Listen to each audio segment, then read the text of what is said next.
जहां बौद्ध भिक्षु ठहरे हुए थे।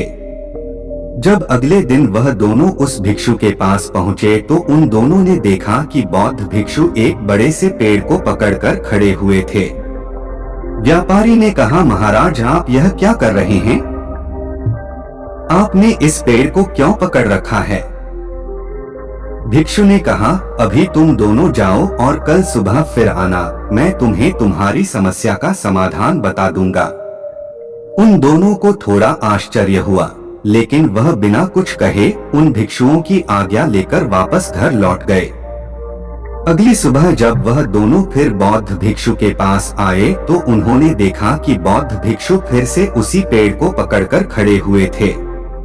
उन दोनों ने बौद्ध भिक्षु से अपनी समस्या का कारण जानना चाहा, लेकिन बौद्ध भिक्षु ने उन्हें फिर से कल आने के लिए कहा। वह दोनों फिर उन भिक्षु से कहते हैं कि गुरुदेव हमें कुछ समझ नहीं आ रहा है। मैंने आपको बताया कि मेरी शराब पीने की आदत ने मुझे पकड़ रखा है और आप है कि मुझे कुछ भी समाधान नहीं बता रहे हैं। भिक्षु ने कहा, मैं क्या करूं? इस पेड़ ने मुझे पकड़ रखा है। जब यह मुझे छोड़ देगा तो मैं तुम्हें तुम्हारी समस्या का समाधान बता दूंगा। तुम कल आना। वह दोनों फिर से निराश होकर अपने घर चले आए। वह दोनों तीसरी सुबह उन भिक्षुओं के पास जाते हैं, लेकिन भिक्षु फिर उन्हें अगले दिन आने के लिए कह देते। ऐसे हीरो जाने की वजह से वह व्यापारी थोड़ा सा परेशान हो गया और उसने भिक्षु से पूछा, महाराज आप यह क्या कर रहे हैं? आप इस पेड़ को छोड़ क्यों नहीं देते? बौद्ध भिक्षु ने कहा, मैं क्या करूं? मैं परेशान हूं। मैं तो इस पेड़ को छोड़ना चाहता हूं, लेकिन यह पेड़ मुझे नहीं छोड़ता, इसने ही मुझे पकड़ रखा है। यह सुन वह व्यापारी जोर से हंसता है और कहता है, महाराज इस पेड़ ने आपको नहीं पकड़ रखा, आपने इस पेड़ को पकड़ रखा है और आप जब चाहें इस पेड़ को छोड़ सकते हैं। यह सुन बौद्ध भिक्षु थोड़ा गंभीर होकर बोले, मेरे दोस्त पिछले एक हफ्ते से मैं तुम्हें यही तो समझाने की कोशिश कर रहा था कि तुमने शराब पीने की आदत को पकड़ रखा है। उस आदत ने तुम्हें नहीं, और तुम जब चाहो उस आदत को छोड़ सकते हो। बौद्ध भिक्षुओं की बातें सुनने के बाद व्यापारी को अपनी गलती का एहसास हुआ और उसे समझाया कि अपनी सारी बुरी आदतों का जिम्मेदार वह खुद है। वही है जिसने उन आदतों को अपने अंदर पकड़ रखा है और अपनी मजबूत इच्छा शक्ति के दम पर वह जब चाहे इन आदतों से छुटकारा पा सकता है। फिर आगे वह बौद्ध भिक्षु उस व्यापारी से कहते हैं, अब जबकि तुम समझ सकते हो कि ताकत तुम्हारे अंदर है, अब तुम अगली चीज सीखने के लिए तैयार हो जो तुम्हें तुम्हारी शराब की आदत को छोड़ने के लिए जरूरी है, और वह है प्रकृति का एक नियम। प्रकृति का एक बहुत ही सीधा सा नियम है कि इसे खालीपन पसंद नहीं है। अगर कोई खाली जगह है तो प्रकृति उसे हवा से भरने की कोशिश करेगी। अगर हम खाली बैठे हैं तो हमारा दिमाग या हमारे मन को फालतू विचारों से भर देगा। इसलिए हम कभी भी प्रकृति के नियम के विरुद्ध जाकर अपने आप को आदतों से खाली नहीं कर सकते। ऐसा कभी भी नहीं होगा कि हमारे अंदर कोई आदत ही ना हो, हम आदतों से मुक्त हो जाएं। असल में हम आदतों को कभी छोड़ ही नहीं सकते।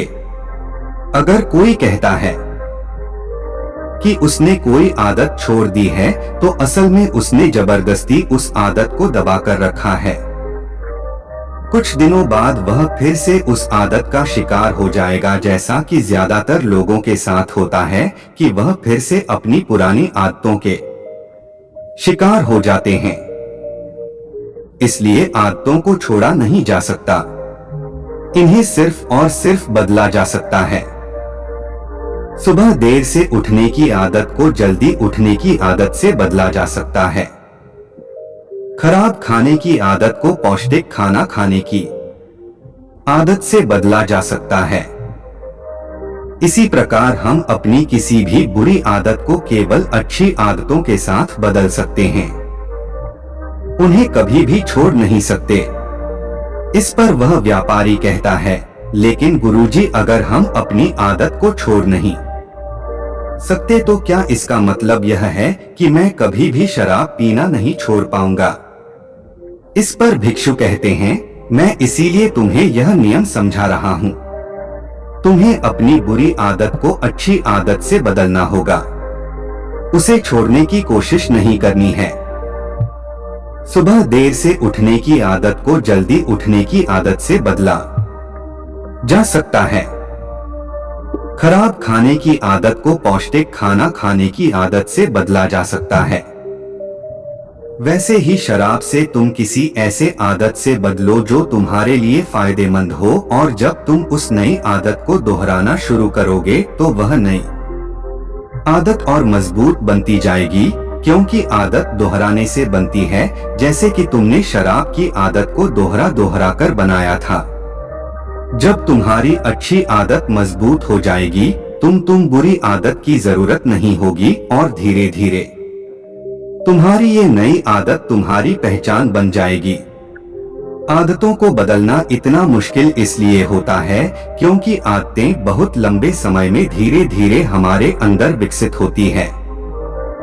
किसी महान इंसान ने ठीक ही कहा है कि आप अपना भविष्य नहीं बदल सकते, आप केवल अपनी आदतें बदल सकते हैं, और फिर यही अच्छी आदतें एक दिन आपका भविष्य बदल देती है।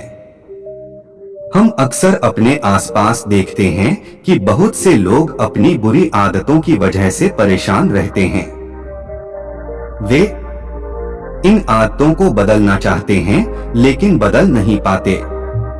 अब ये बुरी आदतें कोई सी भी हो सकती है, जैसे कि बात बात पर झूठ बोलना, हमेशा देर से पहुंचना, समय बर्बाद करना, धूम्रपान करना। लोगों के द्वारा इन आदतों को ना बदल पाने का सबसे बड़ा कारण है लोगों के अंदर दृढ़ निश्चय शक्ति का ना होना, और दृढ़ निश्चय शक्ति के कमजोर होने का कारण है अपने ऊपर भरोसे का ना होना कि मैं इसे बदल सकता हूँ, और अपने आप पर विश्वास ना हो ना हमारे अंदर पैदा हुआ है। हमारी पिछली असफलताओं की वजह से जितनी बार इंसान असफल होता है, उसका आत्मविश्वास उतना ही कमजोर होता चला जाता है, क्योंकि यह इंसानी मानसिकता है कि हम अपनी हार को अपनी कमजोरी के रूप में स्वीकार कर लेते हैं।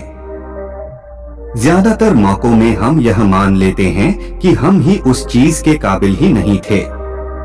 सिर्फ बहुत ही थोड़े से मजबूत मानसिकता वाले लोग होते हैं जो यह मानते हैं कि अपनी गलतियों में सुधार करके वह किसी भी मुकाम को हासिल कर सकते हैं, और ऐसे ही लोग जीतने वाली मानसिकता वाले इंसान कहलाते हैं।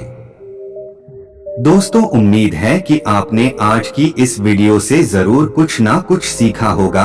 तो आज के इस वीडियो को जमकर लाइक करें और अपने दोस्तों के साथ शेयर करना ना भूलें, और हमें ऐसे ही सपोर्ट करने के लिए चैनल को सब्सक्राइब कर दें। चलिए मिलते हैं ऐसे और वीडियो में, तब तक के लिए अपना ख्याल रखें। धन्यवाद। नमो बुद्धाय।